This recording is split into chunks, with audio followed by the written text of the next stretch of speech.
I'm working with my BDC and sales team, and it's just a matter of weeks where I'm scratching my head, and I'm like, they followed me when I was on the floor with them.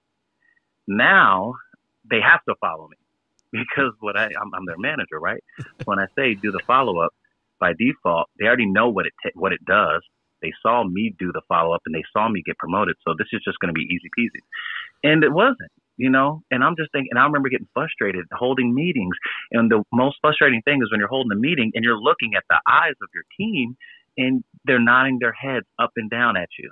Like you're saying something that gets the job done or something that will excel them to the next position, the next step. And you're developing them and they're looking you in your eyeballs and nodding their head up and down. Like they understand what you're picking up. And an hour after the meeting's over, they're right back to twiddling their thumbs on their phones and not doing anything. And they're like, you say you want it, but your action shows something different. So, so what we do is we say, look, I have this and this is what I got and this is where I'm at.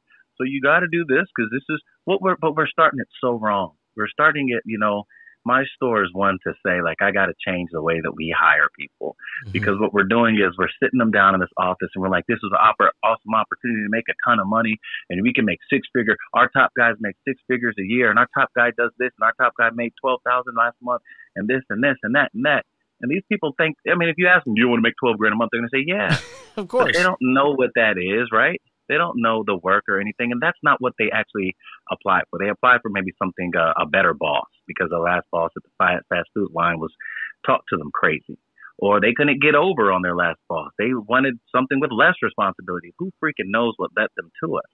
But we have to start saying, this is an opportunity to where you can change a lot of people's lives. Is that something that you might be interested in?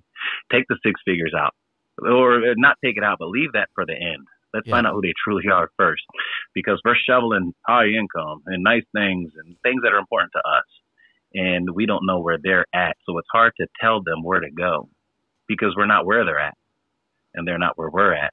So I got tired of shaking my head or scratching my head and trying to figure out like why they won't do what I want them to do so they can have the things that I want them to have as opposed to the things that they might be looking for.